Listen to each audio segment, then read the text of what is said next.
years ago, I heard Seth Godin say, parents' jobs is not to like get their, like, think that school's teaching their kids. It's to like actually teach their kids when their kids come home. And you do that by asking them questions they can't Google.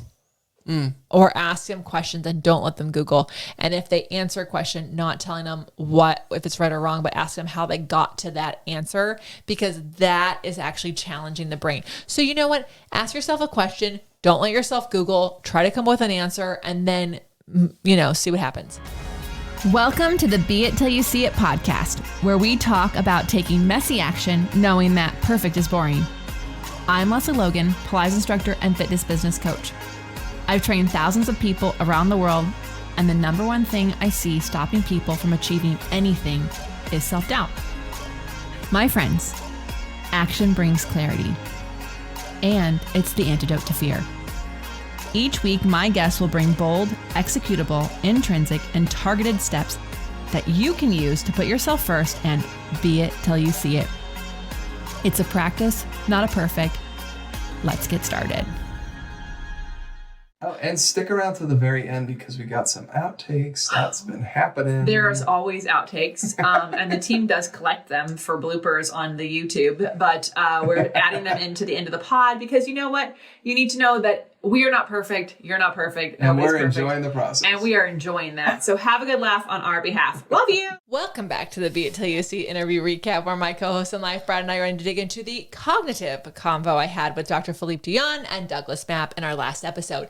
If you haven't yet listened to that interview, feel free to pause this now, go back and listen to that one, and then come back and join us. Also, if you're listening to this on the OPC app, oh yeah, you don't even have to like go back. You can literally just see the list of latest episodes. You can go, I haven't listened to that one yet. That's true. And you can listen to it all for free on that app. Just a shameless plug. Okay. Yeah. Not only that though, this one was like, there was a lot going on in this episode.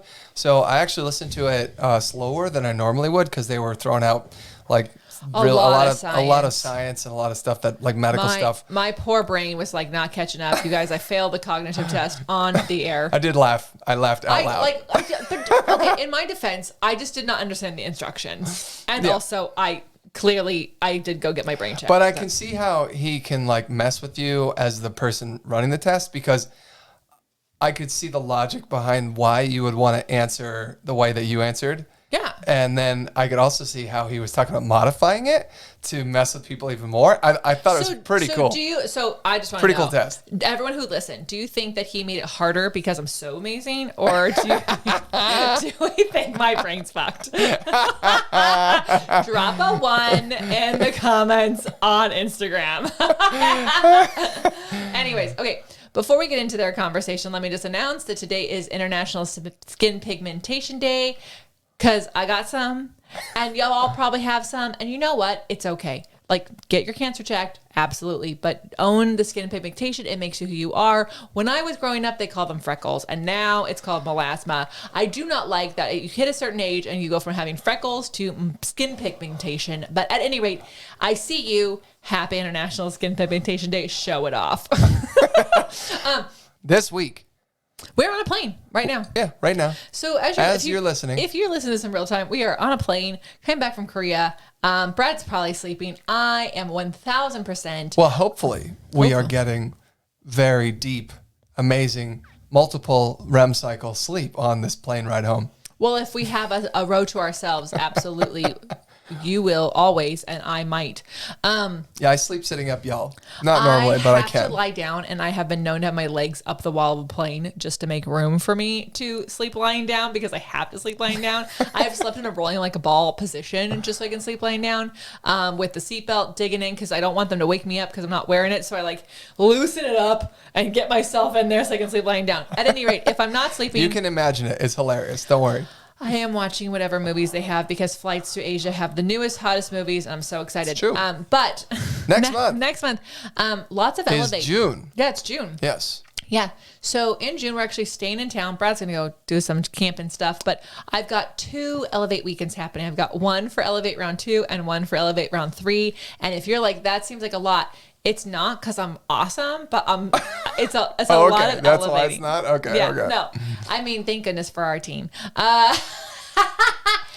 Unbelievable. You can't see me on rolling my eyes on the audio side of this, so don't worry. And while it's amazing, we're also going to go to Utah and do some vacation with our BFFs. What do you call like couples who are BFFs? Because we're BFF was the couple. Yeah, I don't. Maybe we're CBFFs, couple BFFs. Anyways, someone will tell me. We're going to go to Utah. It's going to be hot this month, supposedly in Vegas.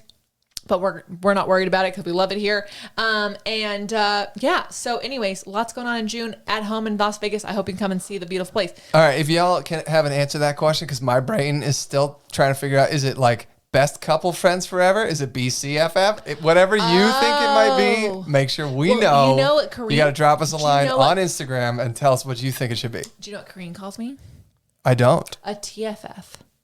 Trusted friend forever. That's me. Trusted friend forever. It's better than BFF. TFF. Okay, so then July, we are going to be in the United Kingdom. We are teaching an amazing mullet tour of a weekend. So literally called the mullet tour, y'all. Oh, we have mullets on the flyers. We have mullets on the notebooks. I don't have a mullet, but we are going to figure this out.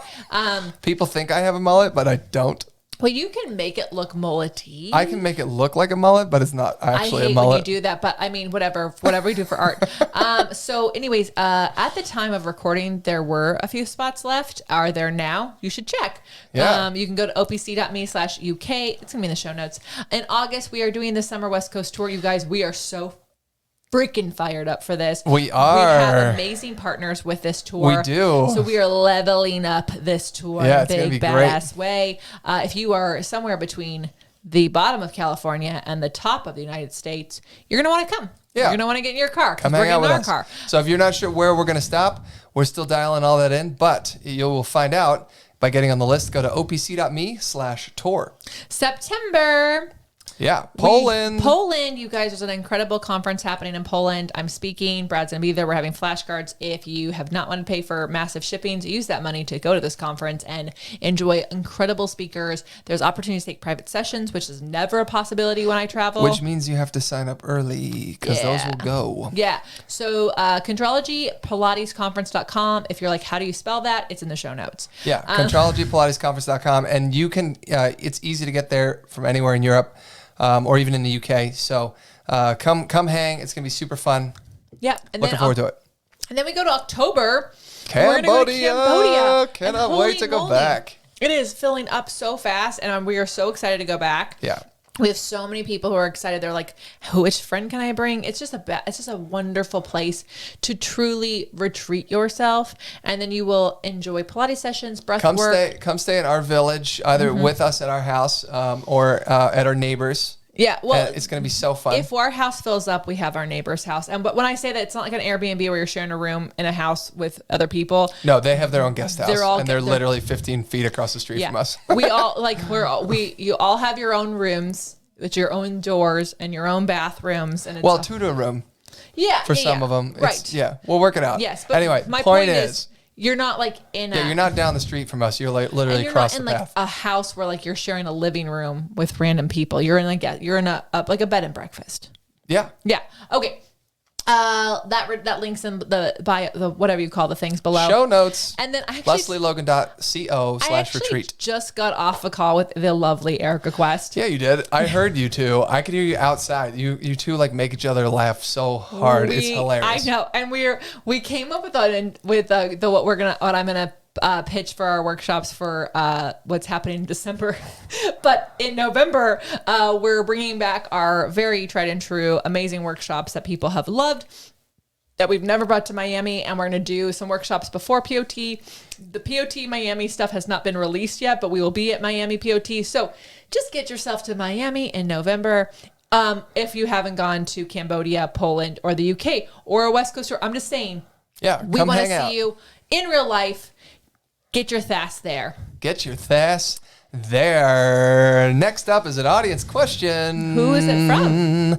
It's from Erica Donahue. Sorry, I said that wrong. I'm reading Erica Quest. It's Erin Donahue, our dear friend from Bethlehem, Pennsylvania. We love Erin. Yes. She's a badass. We She actually get to see her at and Katie Donnelly every December, which is just like a true bless them. They even like did an outdoor adventure with me when I was definitely negative from COVID, but we still did outside so no one would get anything before Christmas Eve. Yeah. So we love them. And this is her question. Yeah. So she said, you often talk about small things that fill our cup. As a fellow 90s lover, what is your favorite 90s song and or movie that you cannot turn off when it's on? Mine are TLC's No Scrubs and Empire Records. Okay. Erin.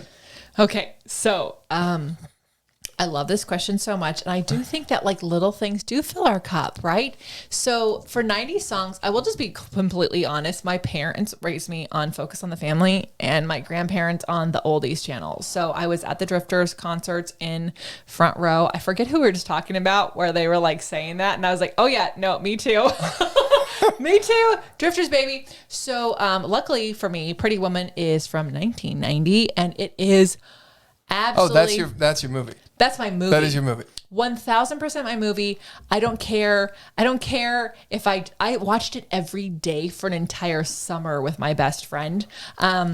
It was our favorite thing to do. And my mom was always like, hi, Mom. My mom was always like, Lesley, you shouldn't be watching this every single day. It's going to like make you grow up to be a prostitute. And I said, actually, Mom, she's an entrepreneur and she never takes less than 100. So, thanks, Julia Roberts. Love you. So that's my favorite movie that I cannot get enough of. I don't know. When did A League of Your Own come out? Because when I'm flying, because Pretty Woman's not on the planes, but A League of Your Own, of their own. 92. And then also Sleepless in Seattle. That movie, Yeah, those that's another two. one. 93. Thank God for that. So when I'm on a flight, literally the last flight to Cambodia, to fall asleep, I put on The League of Their Own. And then when I woke up, which I do on a plane, I went on to Sleepless in Seattle, fell back asleep, missed the whole movie, woke up at the end, went back to The League of Their Own. And like, that was my night. It's in between two of them and I fell asleep. So love them, fills my cup so much in so many ways. For songs, this was actually a little difficult because, again, as I mentioned, like I grew up with Focus on the Family as one option and like the Drifters as another option, and also Chuck Berry's My Ding-a-Ling. So if you know, you know. It's a Every hilarious time song. the bell would ring, I just want to play with my... And then he'd have the whole audience sing that part. Anyways, so I did some stuff because I wanted to make sure I got some songs right. Because I don't remember all the Christian bands. Brad probably does, but like we probably had like clays of whatever it's called, jars of clay, like just those. Yeah, that's the first thing that came into my head was the entire album, their first album. And there was a couple of bands that like my parents would let me play in their earshot, but whenever they would leave. And also I had some friends' moms who drove me to school. So it's an ironic, of course, Alanis Morissette, thank you so much.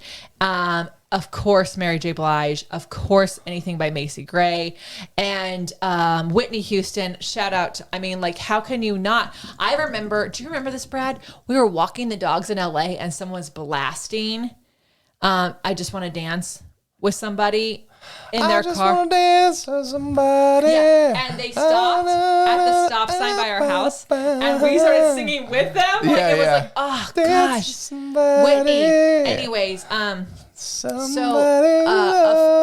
Erin said no scrubs. Erin, and there's an OPC workout called No Scrubs coming up for you. That just have some fun. But I love Salt and Pepper. I love Lauryn Hill. I don't think there's a 90s song that would come on now that I would stop playing unless it was like Weird Al Yankovic. That shit doesn't do me anything.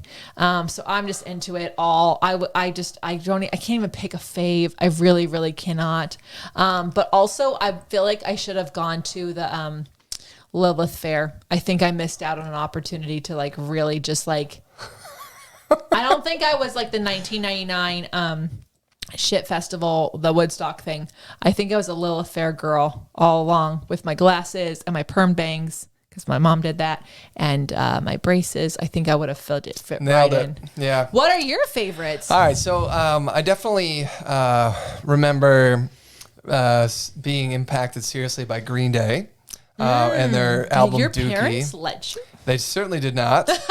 But I listened to that on the bus, and I got really into that. Do I play it over and over and over again? Not so much. I'm trying to think about like what I play over and over again from the 90s specifically. Sixpence None the Richer. You didn't play that Yeah, over and sure. over again? I mean, come on. No, I played like Lit and a couple of other punk bands, like whatever. Hootie and the Blowfish. Did you? Sure, a Big Bad Voodoo Daddy. Like, I mean, come on. But yeah, I mean, definitely. There was this Australian band that would go, I can't think of it, but like, it's going to come up in this podcast. I will come back to it and it'll just be like a thing. Well, movies. Okay, so I just was looking. The Big Lebowski is in the late 90s, and that movie is amazing, and I'm like super into that film. And the other one was, I kept looking up, like trying to figure out, is Die Hard.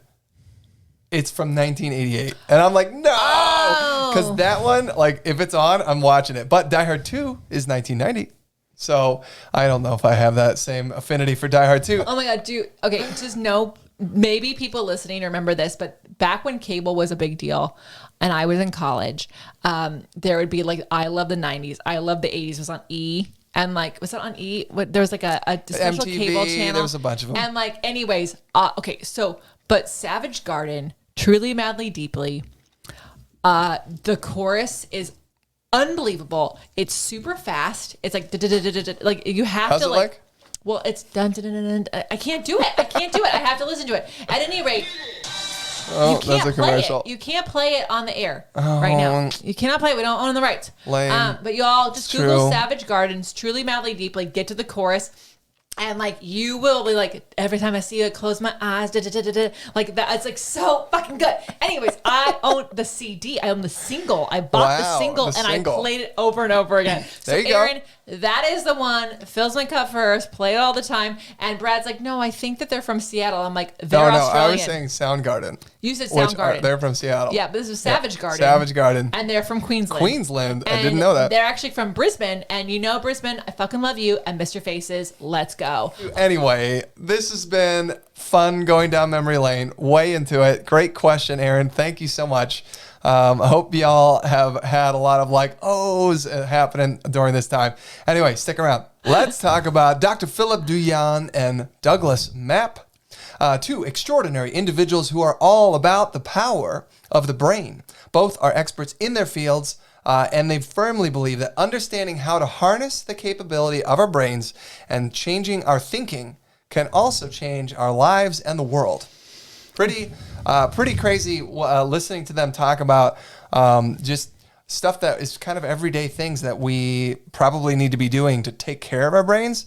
And I really enjoyed the conversation. I think before you jump into it, just the concept of working, quote unquote, working out your brain. I really liked the idea of that because we obviously know we need to work out our muscles and, you know, like be moving, all the movement and all that kind of stuff. And in my mind, I was like, oh yeah, you know, I work out my brain by playing a puzzle video game on my phone. Those don't work. Do you not remember Philippe Dion's whole thing? Sudoku is not going to work. Yeah. So, but they gave us some pretty practical tips on how to get your brain working out. Anyway, are you just going to start? What is the one thing that love your patience there? What is the one thing that you loved that they said to help us work out our brain? So we've had Dr. Philippe Dion on before, which is why I know the Sudoku thing. But I was just really excited to have him back because there's so much to know about the brain. I don't even think scientists know everything about the brain yet. And it's crazy. So, of course, you know, good sleep hygiene. It's been a thing that I've been wanting to work on.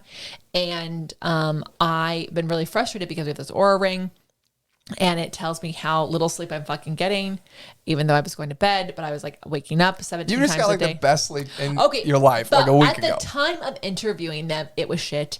And prior to that interview, my Oura Ring annual wrap up was like You averaged 6 hours of sleep, which is not what my goal was. My goal was 7 hours of sleep. Right. So obviously missed that by a big lot. And also like I wasn't getting into deep sleep, which is what our brain needs to do. So we have to train our body and brain to sleep. So I do have a nighttime routine. I have been cheating on it. However, do not work 3 to 4 hours before bed. Turn down the lights as evening approaches. Our friends have those like Google lights, or their lights are on a Google situation and they just are on a timer. Yeah, they just start dimming. They just start dimming. It's pretty cool. Do it. It doesn't seem to cost a lot. So you can like do it, but you have to think about it because all the things you can do to like not have to like remember to do it is like amazing for decision fatigue.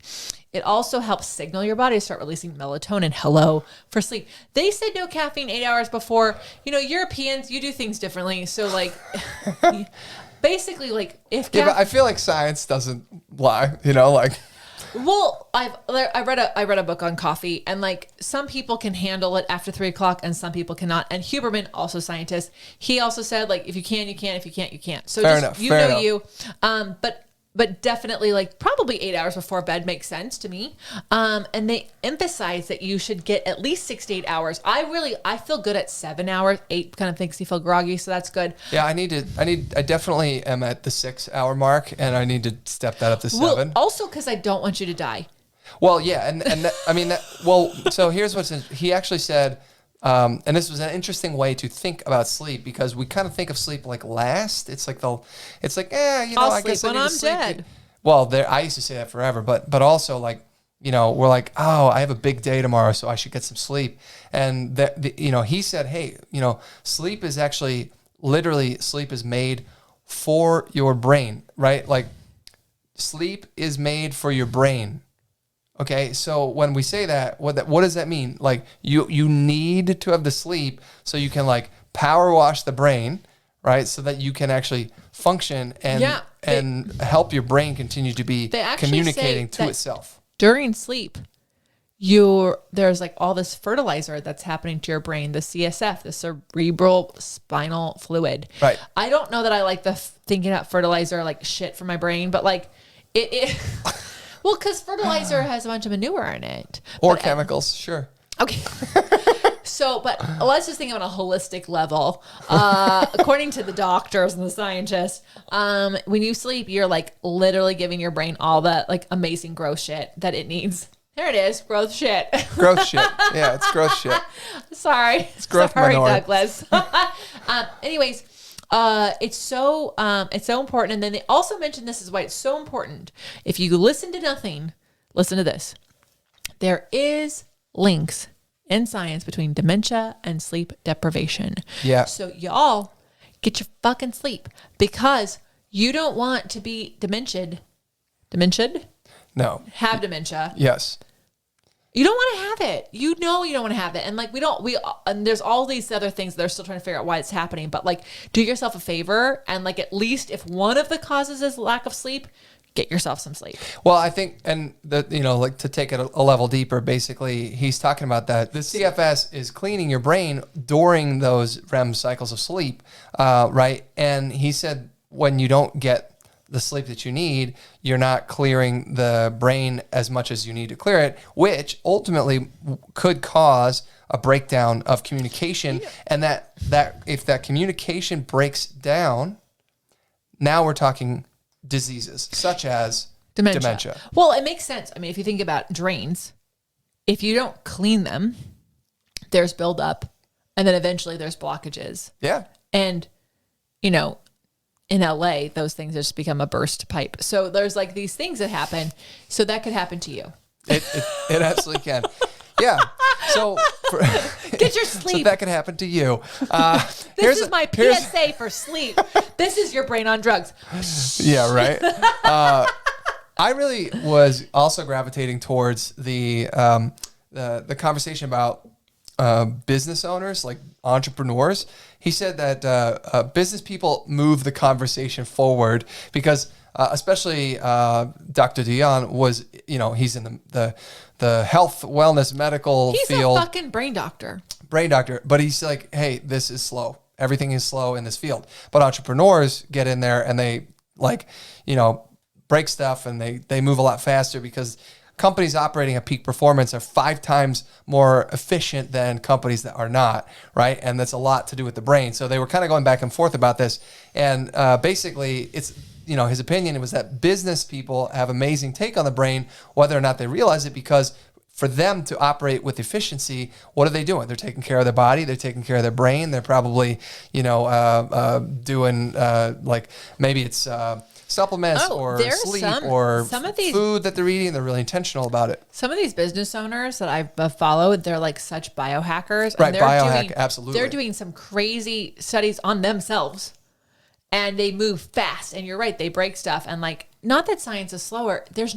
You need money. It's not the science that's slower. It's the medical field. Well, like, that's moving the needle in like government stuff. Like it's just slow. Well, that's because people, whatever. But like, you need money to study things. And I think business people are willing to do it because they will invest in the products that will help the thing.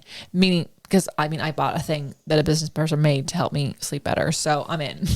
Yeah. And we're really excited to start sharing about that new device. We're working on a relationship with them. I know. I'm so excited to tell you all about it tomorrow. Next episode. I don't know. Let me get to my emails. So Douglas Mapp also had a side comment about AI, which I thought was really interesting because that always I'm always interested in that stuff. And he said, actually, he thinks that it's not necessarily going to benefit us as much as we think it is in a couple of, in a generation or two, because historically what has happened over the past couple of decades, we don't remember people's phone numbers anymore because we don't need to, because we have cell phones. We don't try to do math anymore because we have computers and laptops and phones that have calculators on them. There's a lot of the normal processing, trying to figure out of things that we just don't need to do anymore because we can either outsource it or we have a machine do it for us. And he said, so there's historically, there's probably going to be a similar effect on AI culturally. However, he said there's a caveat to that. If we don't train our brains to work beside it, then it could potentially be negative. However, there's a way for us to actually use this AI in a beneficial way.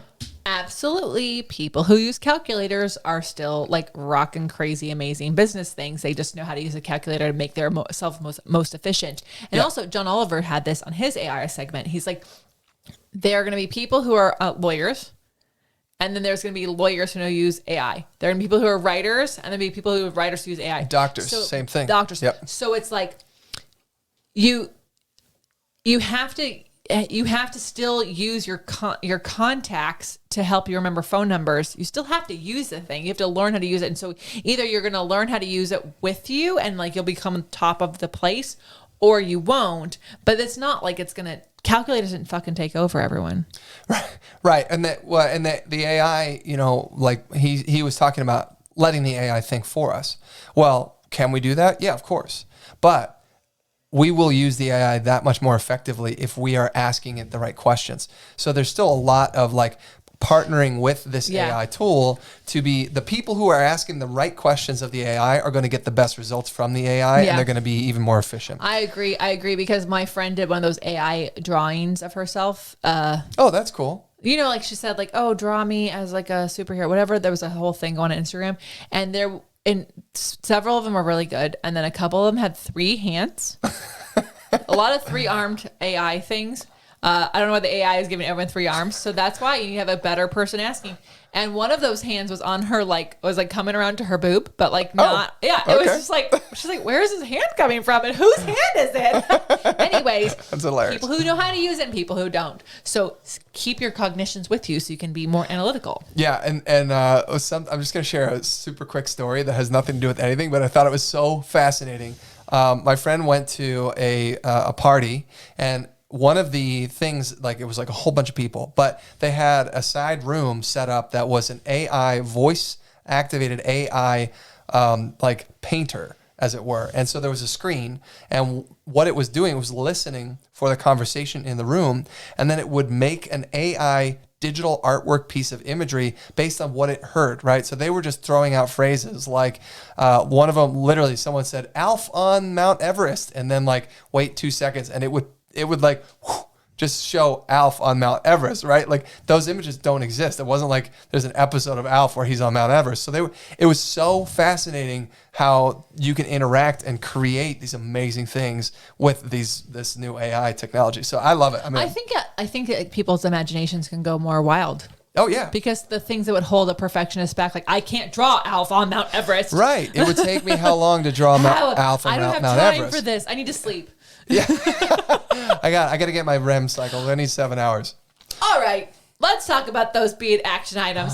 What bold, executable, intrinsic, targeted action items can we take away from your combo? I stole it. I did it. You totally stole it, but I'm going to steal it back.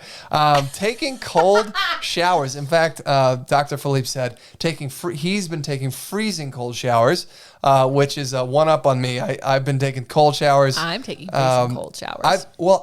I always start them at like warm enough for me to get in without feeling like someone slapped me across the face, and then I make it cold. So it definitely gets cold. It's not like, but that initial shock, I think I'm cheating. So it's not like I'm jumping in an ice cold pool. I'm not in. I can't wait for us to have our cold plunge in the annex. But okay, so we did this episode. Did I say it on the episode or did I figure it out afterwards?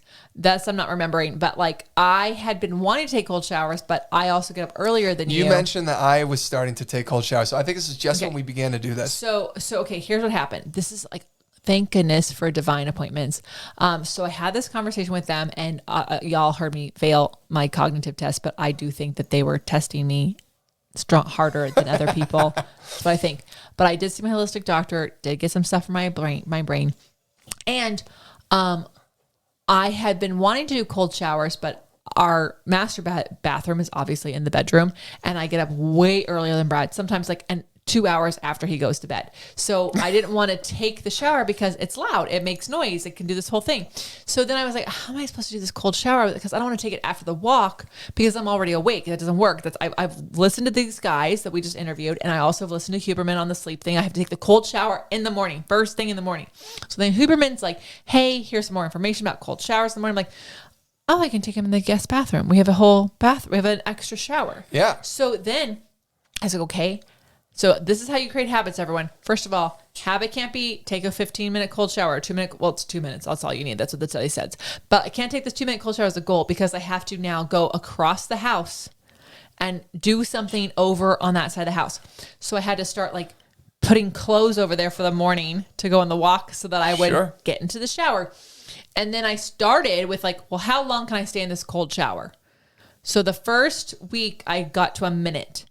And then I got myself up. I worked my way up to 2 minutes. I have been doing it every day since a week after I interviewed these guys, which you guys was months ago. So at any rate, it is amazing. It does reduce inflammation. It does make me feel like I'm a badass. And here's an extra credit thing. Do not turn the shower water warm afterwards. Oh, right. No, you stay cold and you exit the shower cold. Exit cold, which by the way, and then when you're drying off, that's like you're warming yourself up with your towel, basically. We're gonna see how this goes because this is the first summer I'm doing this, and the AC is on when I'm getting out of the shower, and it's really not fun. But it increases the blood flow, like you said, and it just makes you alert. I think it also like helps your metabolism, and there's a couple of other things, but basically what it's doing is. It's forcing the blood into your brain to protect your brain from the cold, which is literally the best thing that your brain could get. Also, another shout out for why you should use your guest bathroom. All my married couples is this. I literally like, oh my God, it's so cold. Oh my God, it's so cold. Oh my God, it's so cold. It's so cold. It's so cold. Oh my God, it's so cold. But it doesn't wake him up because it doesn't even turn on the hot water heater. I didn't even know she started doing it. No, I've been doing it. I've not missed a day, even in hotel rooms. I've done it. So awesome. I did it. Okay. Nice job. Well, what about you? Okay. So I failed their cognitive assessment. And so my biggest takeaway is understand your cognitive abilities. Understand your cognitive abilities. Yeah. So find a cognitive assessment to identify those strengths and weaknesses. I think they have some stuff. They actually said if you aren't sure, you can hit them up on Twitter and they'll point you in the right direction. Yeah. And then he didn't mention like meditation, exercise, and reading, but like I think those things help.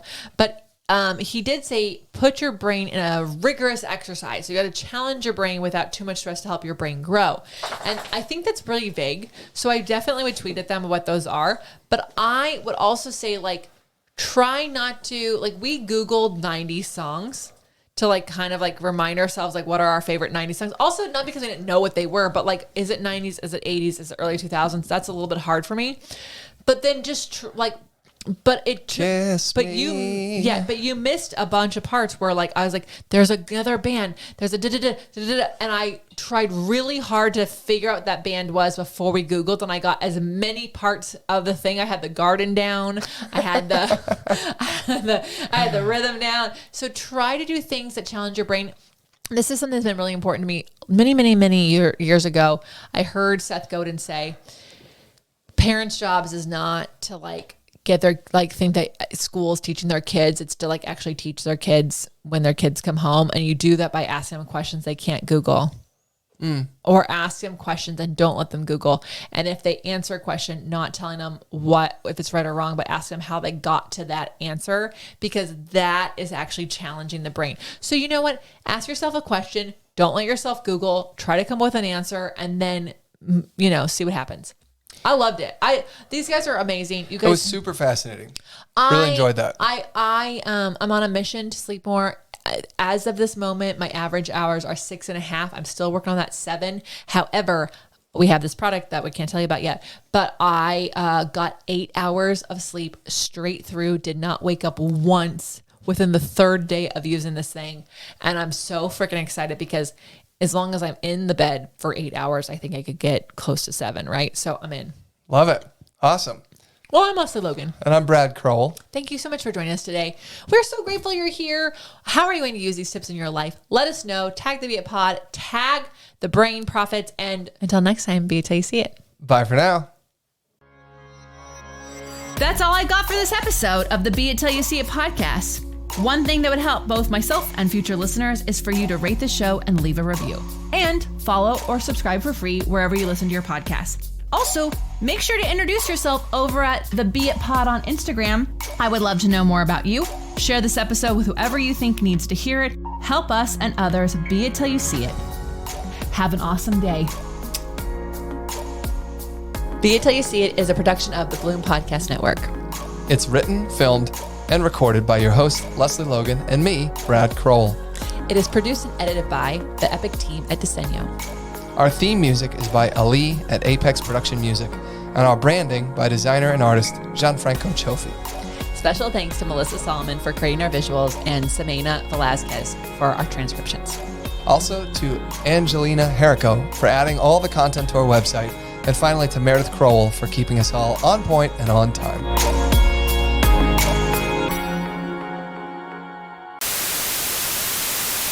CSF, the Cerebral Spinal Fluid, and how it cleans, quote unquote, cleans your brains. Your brains. You have multiple. Yeah, your brains, all the brains, the ones that you're eating. Pinky and the brain. It's Pinky and the brain. One.